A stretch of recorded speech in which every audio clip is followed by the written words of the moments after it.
C'est votre Power Mindset Coach Céline Legault et bienvenue dans le podcast On se parle des vraies affaires parce que tout part de soi. Ici, on invite les femmes à être des Power Ladies. Une Power Lady, c'est une femme qui se tient debout dans sa vérité. Elle assume son pouvoir personnel, elle a confiance en elle, elle a la mission de donner le meilleur d'elle-même et a le courage de sortir de sa zone de confort pour créer la vie de ses rêves. Let's go! Alors, bonjour tout le monde, Céline Legault ici avec vous, la Power Mindset Coach. Bienvenue à un autre épisode de podcast. On se parle des vraies affaires parce que tout part de soi. Et aujourd'hui, j'ai une invitée très spéciale. Je suis avec Josée Bernier, qui est maître hypnothérapeute en hypnose globale et également fondatrice du Centre Harmonise-toi de Lévis.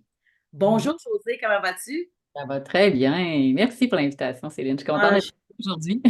Oui, je suis contente d'être avec toi. Aujourd'hui, j'avais envie de parler de cette expertise que tu as développée et de cet outil qu'est l'hypnose, parce que souvent, il y a peut-être des perceptions qui sont erronées ou même des mythes qui tournent autour de l'hypnose. Qu'est-ce que c'est au juste l'hypnose? Oui, écoute, l'hypnose, là, ça fait jaser. On va se le dire, hein, que ce soit en bien ou en mal, on dirait que les gens parlent d'hypnose parce qu'il y a de plus en plus je veux dire, de thérapeutes qui sont formés depuis quelques années. Là, on voit une émergence de coachs, mais également d'hypnothérapeutes. Puis l'hypnose, c'est vraiment un état modifié de la conscience. Dans le fond, c'est que nous, on amène les gens dans cet état qui est très naturel. Fait que moi, j'aime tout de suite démystifier l'état d'hypnose parce qu'il y en a qui s'imaginent que c'est un peu comme dans les spectacles, là, pour pas nommer mère, mais en même temps, c'est celui-là qu'on connaît beaucoup ici, nous autres, au Québec. Donc, c'est vraiment un état naturel, l'état de transe. C'est souvent l'état dans lequel, quand je suis un peu dans la lune, en train de conduire ma voiture, à un moment donné, je pogne le fixe, je fais hey, je suis déjà rendu ici. Mais où j'étais pendant le dernier 2 kilomètres que j'ai l'impression d'avoir raté. T'sais. C'est celui quand je lis un livre, j'entends peut-être les enfants qui parlent, qui crient, qui me posent une question, mais je suis tellement dans l'histoire que je suis capable de me concentrer sur ce que je suis en train de lire, même si ça parle à côté. Donc, c'est vraiment ça, l'état modifié de conscience. C'est un changement d'onde cérébrale qui nous permet d'avoir accès à ce qui se passe dans notre inconscient. Et Dieu sait qu'il y a du stock là-dedans, ma chère. Absolument, parce que tout le monde le sait, le fameux iceberg là, qu'on voit, là, c'est comme genre 90%, ça se passe tout en dessous de la mer, puis il y a juste 10% qui se passe au-dessus. Donc, c'est un peu cette image-là qu'on pourrait donner. Fait que nous, en fait, au niveau de l'hypnose, au niveau de, c'est un outil, on va en fait réchauffer un peu l'inconscient pour qu'il y ait des petits bouts du glaçon, du iceberg qui remontent à la surface, puis qu'on puisse les travailler, que ça remonte au conscient finalement. En plein ça. Parce que c'est un outil qui nous permet d'avoir d'autres accès. Tu sais, j'aime dire que à travers, par exemple, la psychothérapie, puis dépendamment des types d'approches, hein, parce qu'il y a du comportemental, il y a évidemment de la psychothérapie plus traditionnelle, il y a de la PNL qui existe aussi. L'idée, c'est qu'on ne va pas travailler avec la même partie de la conscience. C'est-à-dire que vu qu'on va avoir accès à l'inconscient, il y a plein de données et d'informations qui sont stockées là depuis très longtemps. Fait que souvent, là, les programmations, les blessures, les charges émotionnelles, il y en a beaucoup qui sont stockées là-dedans. Donc, si les gens, par exemple, ont vécu des chocs, des traumas, des schémas qui se répètent dans leur vie, hein, que ce soit des relations toxiques, par exemple, parce que ça arrive souvent en rencontre qu'on se rend compte qu'il y a des femmes ou des hommes qui attirent toujours le même genre de partenaires, mais ils ne sont pas nécessairement heureux, mais ils se rendent compte que c'est encore vers le même genre de personnes qui se retrouvent. C'est comme si quelque part dans l'inconscient, moi j'aime dire que c'est une vibration que ça émet, puis ton monde intérieur devient ta vibration extérieure. Donc, quand tu n'arrives pas à changer ce qui se passe autour de toi, il faut que tu ailles voir à l'intérieur parce que c'est probablement là que les transformations sont à faire. Absolument, on est le dénominateur de toutes nos sphères de vie, en fait.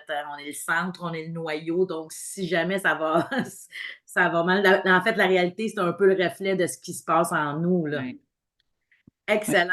Puis en fait, évidemment, bon, c'est un outil super puissant pour toutes sortes de spécialités ou de traumas ou de patterns ou de difficultés ou d'obstacles Mhm. mais en fait, au niveau de l'entrepreneuriat, parce qu'ici, Ouais. évidemment,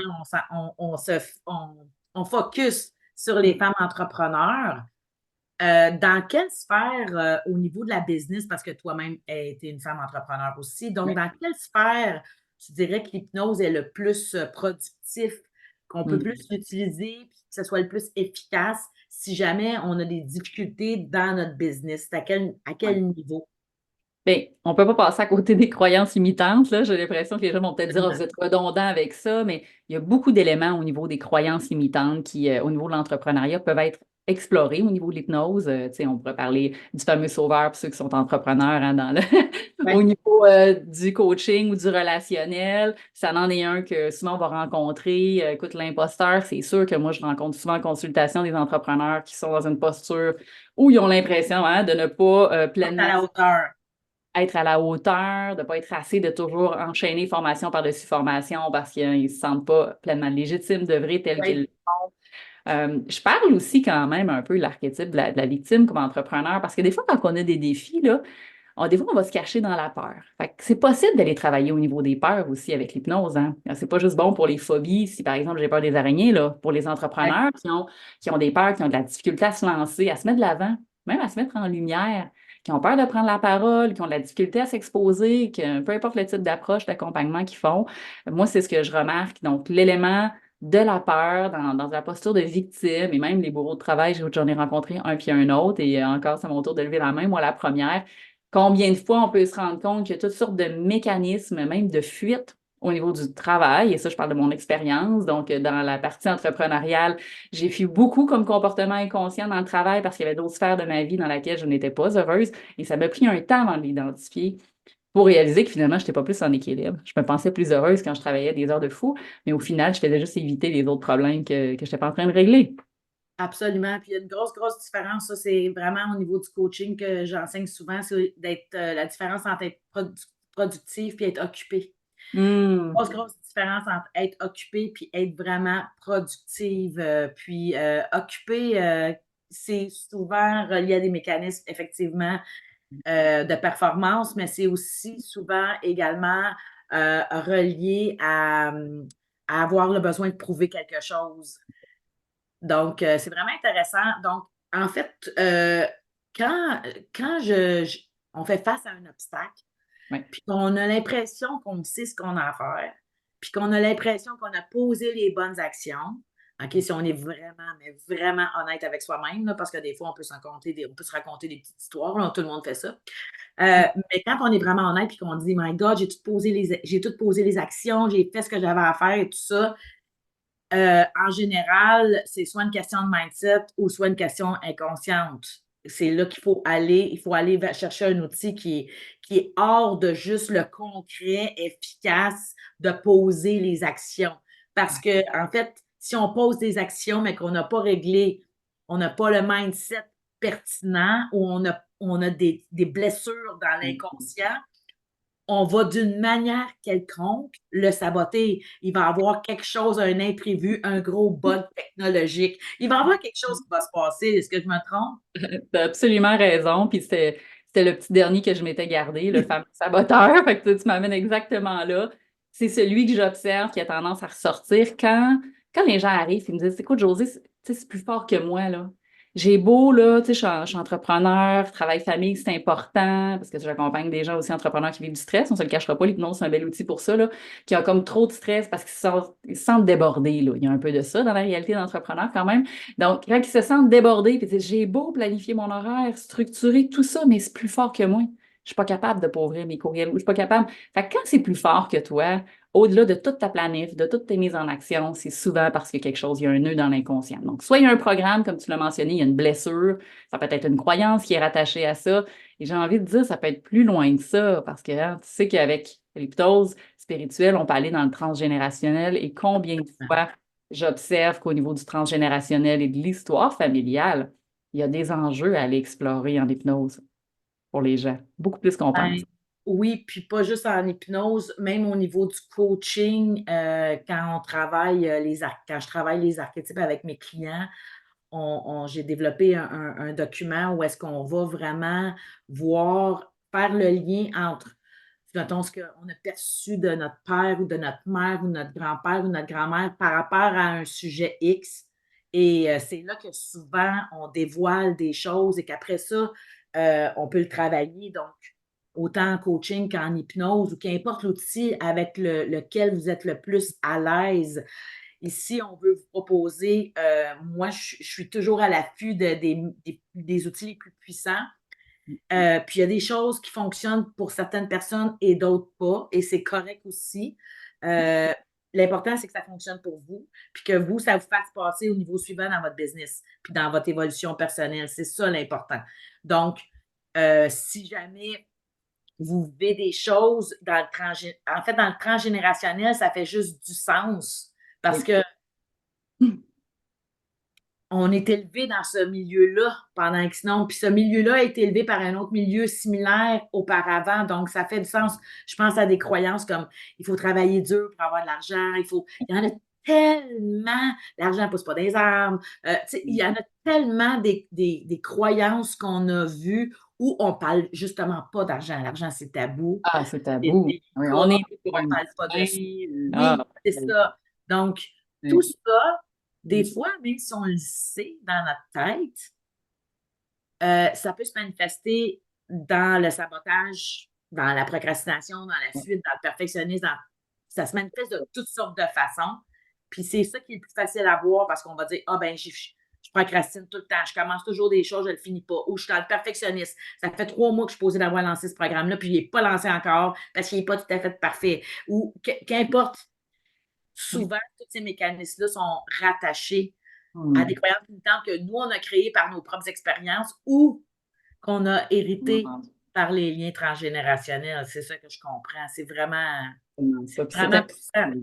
Parce que, tu sais, même si on le sait qu'être entrepreneur, il y a son lot de défis, même si on le sait que même, peu importe votre champ d'expertise, là, moi, je parle à travers mon expérience dans l'accompagnement individuel, hein, dans le coaching et tout ça, mais en même temps, quelqu'un là, qui déciderait là, de se partir en construction, là, pour avoir ce même type d'enjeu-là, là. Tu sais, c'est pas réservé que pour ceux qui travaillent dans un domaine au niveau de la santé, là, ce que je vous dis là, Non, là, non, ça, non, non, non, au non. niveau du stress, au niveau des croyances. Tu sais, j'ai des gens, moi, qui sont venus me voir dans un domaine complètement hors je vais dire, mon champ d'expertise au niveau professionnel, mais les enjeux qu'il y avait à travailler, ça nous a amené exactement là en transgénérationnel parce que c'était une troisième génération qui reprenait la compagnie familiale.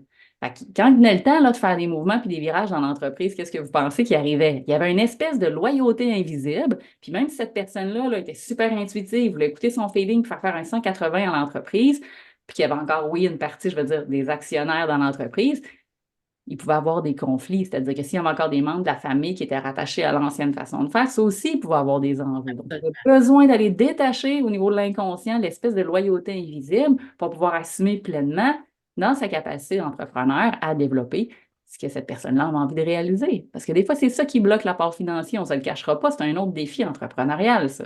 En plus, ben, c'est souvent quand c'est la relève comme ça, quand c'est transmis de génération en génération, mais la personne qui forme la relève, la forme avec ses croyances à elle, la forme avec ses patterns, sans mauvaise intention, là, mais vraiment juste parce que c'est comme ça qu'elle a créé cette entreprise-là à succès, puis comme elle veut que ça continue à avoir le même succès, ben, on ne change pas la recette, tu comprends?